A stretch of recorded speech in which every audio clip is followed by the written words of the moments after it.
নমস্কার বন্ধুরা, রসনালয়ে আপনাদের সবাইকে স্বাগত। আমার আজকের রেসিপি হলো কান্দা পোহা। আর এই কান্দা পোহা কিন্তু সকালের জলখাবারের জন্য ভীষণ ভালো একটা ডিশ।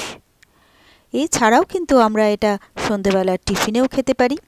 আর এই কান্দা পোহা খেতে কিন্তু দারুণ টেস্টি হয়, আর রান্না করাও কিন্তু ভীষণ সহজ। তো এই কান্দা পোহা বানানোর জন্য প্রথমেই আমি নিয়ে নিয়েছি চিড়ে। চিড়েটা কিন্তু একটু মোটা দানার চিড়ে নিতে হবে। চিড়েটা আমি ভালোভাবে ধুয়ে একটা ঝাঁঝরি বাটির মধ্যে রেখে দিয়েছি, যাতে জলগুলো ভালোভাবে ঝরে যায় আর চিড়েটা বেশ ড্রাই আর ঝরঝরে থাকে, চিড়েটা যেন ডেলা পেকে না যায়। এরপরে আমি বসিয়ে দিয়েছি গ্যাসে একটা ফ্রাইং প্যানটা গরম হয়ে গেলে দিয়ে দিলাম 1 চামচ তেল। এরপরে আমি দিয়ে দিলাম এখানে বাদামটাকে আমি ভেজে নেব। এখানে চাইলে আপনারা কিন্তু কাজু বাদাম বা আমন্ডও ব্যবহার করতে পারেন। তো বাদামগুলো আমার ভাজা হয়ে গেছে। এবারে আমি বাদামগুলো একটা আলাদা পাত্রে তুলে রাখলাম। এরপরে আমি এখানে দিয়ে দিলাম আরও 1 টেবিল চামচ তেলটা গরম হয়ে গেলে দিয়ে দিলাম অল্প একটু হিং, 1/2 চা চামচ সর্ষে আর 1/2 চা চামচ গোটা জিরে, আর দিয়ে দিলাম 15-16টা কারি পাতা। আমার ড্রাই কারির পাতা ছিল, তো আমি ড্রাই কারি পাতাটাই এখানে দিয়ে দিলাম। এবারে এই সব কিছুকে 10 থেকে 15 সেকেন্ডের জন্য আমি ভালো করে ফ্রাই করে নেব। তো এটা ফ্রাই করতে করতে বেশ কিন্তু একটা সুন্দর গন্ধ বেরোচ্ছে, আর আমার এগুলো বেশ ভালোভাবে ফ্রাই করা হয়ে গেল। এরপরে আমি এখানে একটা পেঁয়াজ কুচিয়ে দিয়ে দিচ্ছি, আর দিয়ে দিচ্ছি কাঁচা লঙ্কা কুচি। ঝালটা অবশ্যই আপনারা আপনাদের স্বাদ অনুযায়ী দেবেন। এবারে এই পেঁয়াজ আর কাঁচা লঙ্কাটা আমি ভেজে নেব। এই কান্দা পোহা কিন্তু ভীষণ চটপট রান্না করা যায়। এছাড়াও কিন্তু আমরা এটা অফিসের টিফিন বক্সেও দিতে পারি। তো পেঁয়াজটা কিন্তু আমার বেশ ভালোভাবে ভাজা হয়ে গেছে। এরপরে আমি এখানে দিয়ে দিচ্ছি একটা সেদ্ধ আলু, যেটা আমি ছোট ছোট টুকরো করে কেটে এর মধ্যে দিয়ে দিলাম, আর দিয়ে দিলাম ভেজে রাখা বাদামগুলো। এরপরে আমি এখানে দিয়ে দিচ্ছি সামান্য পরিমাণে হলুদ। এবারে সবটাকে ভালোভাবে আমি মিশিয়ে নেব।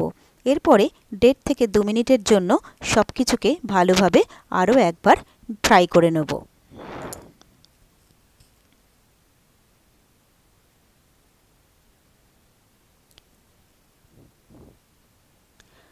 তো আলুটাও কিন্তু বেশ আমার ভালোভাবে ফ্রাই করা হয়ে গেছে। এরপরে যে চিড়েগুলো আমি ভিজিয়ে শুকনো করে রেখেছিলাম, সেই চিড়েগুলো আমি এর মধ্যে দিয়ে দিলাম। এরপরে আমি এখানে দিয়ে দিচ্ছি স্বাদমতো নুন। এরপরে দিয়ে দিচ্ছি আমি কিছুটা কুচনো ধনেপাতা। এরপরে সবটাকে আমি খুব হালকাভাবে ভালো করে মিশিয়ে নেব। খুব হালকাভাবে মেশাতে হবে, যাতে চিড়েগুলো ভেঙে না যায় আর চিড়েগুলো দলা পেকেও না থাকে। তো হালকাভাবে আমি কিন্তু সবটাকে মিশিয়ে নিলাম। এরপরে আমি এখানে দিয়ে দিচ্ছি 1 চা চামচ চিনি।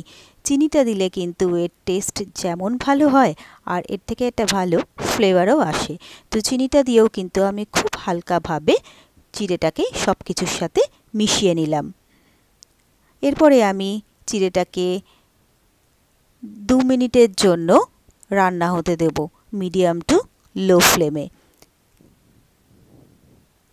তো প্রায় 1.5 থেকে 2 মিনিট হয়ে গেছে।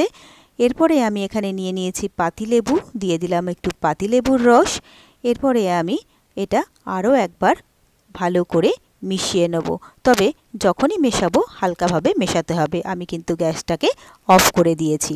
তো ভালোভাবে আমার মেশানো হয়ে গেছে। দেখুন একদম ঝুরঝুরে কিন্তু আমার কান্দা পোহা রেডি হয়ে গেছে। এরপরে আমি একটা সার্ভিং বোল নিয়ে নিয়েছি সার্ভ করার জন্য, আর গরম গরম কান্দা পোহা সার্ভিং বোলে তুলে নিচ্ছি। এরপরে একটা ধনেপাতা দিয়ে আমি সাজিয়ে দিলাম। তারপরে আমি এটা সার্ভ করে দিলাম। তো ব্যাস, তৈরি হয়ে গেল আমার খুব সহজে আর ভীষণই চটপট কান্দা পোহা। গরম গরম খেতে কিন্তু এটা দারুণ লাগে। আর আমার এই রেসিপিটা যদি আপনাদের ভালো লেগে থাকে, তাহলে অবশ্যই বাড়িতে ঠিক এইভাবে ট্রাই করে দেখবেন।